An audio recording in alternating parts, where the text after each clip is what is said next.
Thanks for staying with us here on TV5 News at 9. For adults 55 and older, two of the biggest retirement decisions are when to claim Social Security and how to turn savings into reliable monthly income. Joining us this morning with that information is President and CEO of Vitale Wealth Management, Joe Vitale. Thanks for being here. You're welcome. Good morning. How you doing? Good morning. Today we are breaking down common mistakes and practical strategies to help retirement income last. And before we get started, we want to invite you to scan that QR code on your screen as well to get Joe's newsletter with all the helpful information that'll keep you going. So big decision first when it comes to Social Security.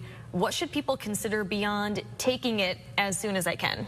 There's a lot of variables. So it's like, when do I take it? You know, a lot of people say, I want to get into the system right away. I want to get my Social Security right away. And that's okay. There's nothing wrong with that.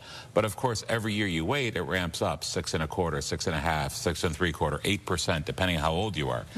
A lot of variables. But you got to look at every case is not, you know, well, my neighbor said I should file at 70. My neighbor says, it doesn't matter what your neighbor says. It depends on your situation. Right. What's your longevity? Do you have a pension? What's your income look like? What's your health insurance look like? So we do a Social Security maximization strategy where I'll put all the information in there and I'll show you the optimal time, but there's still a lot of variables. That's just step one. Because like you said, every situation is different. 100%. Can't compare yours to others. And break even plus longevity, how do you help someone think about the trade-off between claiming early versus waiting for a larger check later? It's a big difference too. But a lot of times the break even's right around 78 to 80 years old, depending on the scenario. Okay. And you could see that if you claim early, then of course you don't have to take money out of your savings and investments to meet your income goals. And if you wait, then you're going to be pulling from that. So what's the break even? When's that? So we take that, we take the Social Security maximization strategy, then we infuse that into our 30-year roadmap. So that actually shows what the draw from the portfolio is going to be, what's left at the end, you know, all things being equal. But then we also want to consider, what about Roth conversions? What are we going to do with that? Can we take that income gap to do more Roth conversions? Or what about health insurance? What if they're not 65 years old yet and they got to pay for their own? If their income's too high, their affordability, there's a lot of different variables, so we put all that in the equation. All right. And we want to talk about coordination with a spouse. For married couples, what are the key claiming strategies or pitfalls you see most often? You do. A lot of times somebody say, well, I'm going to file my own, or I'm going to file spousal. Well, depending on what they both make and what their income is, sometimes there's a big income disparity, sometimes there's not. You can file, the spouse can file their own income, and depend on the age too, and then let it ramp up and then switch over to spousal. You know, so there's different strategies for each one. Again, we don't leave it to chance. A lot of times the Social Security Administration is really good about helping you with that information. So we always say, make that call, we'll help you with that.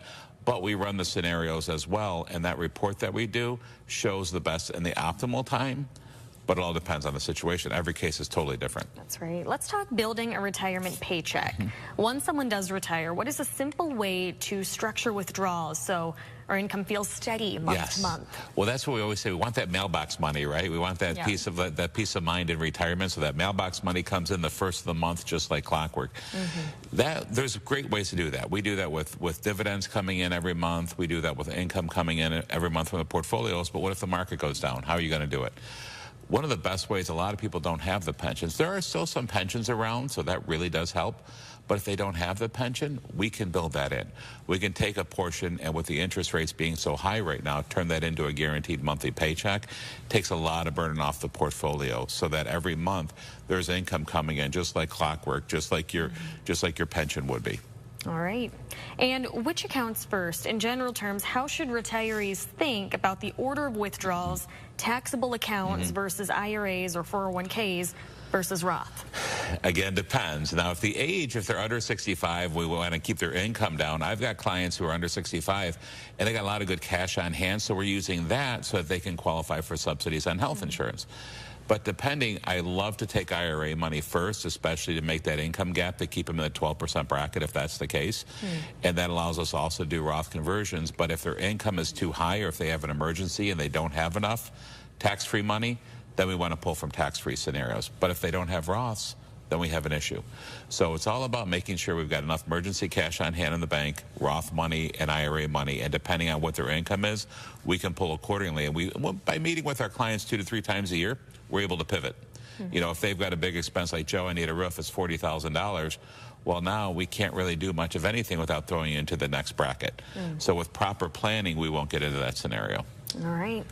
And finally, what is the biggest risk to a new retiree's income plan? What is one practical way to reduce that risk?